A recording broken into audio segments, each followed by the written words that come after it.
రెండు తెలుగు రాష్ట్రాల్లో భారీ వర్షాల కారణంగా వచ్చినటువంటి వరదల కారణంగా ఇటు రెండు రాష్ట్రాల్లోని ప్రజలు తీవ్రంగా నష్టపోవడం అనేది జరిగింది.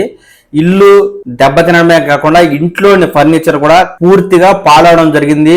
అంతేకాదు ఇక్కడ చదువుకున్న విద్యార్థులకు సంబంధించి సర్టిఫికెట్లు, పాస్పోర్ట్లు, ఇంటి డాక్యుమెంట్లు కూడా పూర్తిగా పనికి రాకుండా పోవడం జరిగింది.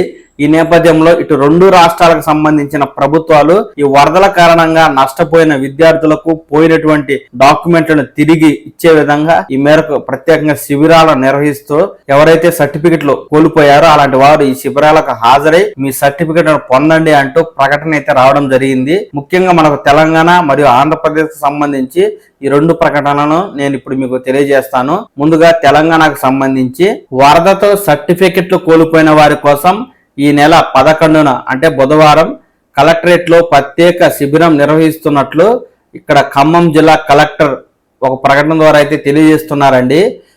విదేశాల్లో ప్రవేశాలకు తదితర అవసరాలకు అత్యవసరంగా సర్టిఫికెట్లు అవసరమైతే హాట్ లైన్ నెంబర్ తెలియజేయాలని, వారికి ప్రొవిజనల్ సర్టిఫికెట్లు సమకూరుస్తామని చెప్పారు.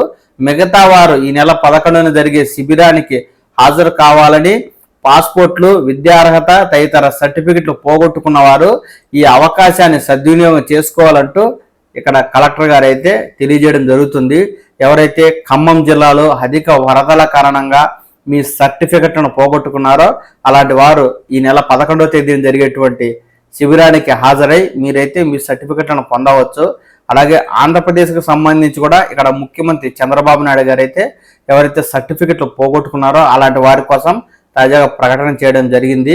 ఆ ప్రకటన ఈ విధంగా ఉంది. వరదలు మునిగి ద్విచక్ర వాహనాలు, కార్లు, ఆటోలు, ఇతర వాహనాలు పాడయ్యాయి, కొన్ని కొట్టుకుపోయాయి. బుధ గురువారాల్లో బ్యాంకర్లు, బీమా కంపెనీల ప్రతినిధులతో సమావేశమై బాధితులందరికీ బీమా లభించేలా కృషి చేస్తామని, అవసరమైన ధ్రువపత్రాలను 15 రోజుల్లో అందజేస్తామని, నీటిలో మునిగిన వాహనాలను, ఇళ్లను శుభ్రం చేసే బాధ్యత అగ్నిమాపక సిబ్బందికి అప్పచెప్తామంటూ ఇక్కడ చంద్రబాబు నాయుడు గారు అయితే తెలియజేయడం జరిగింది.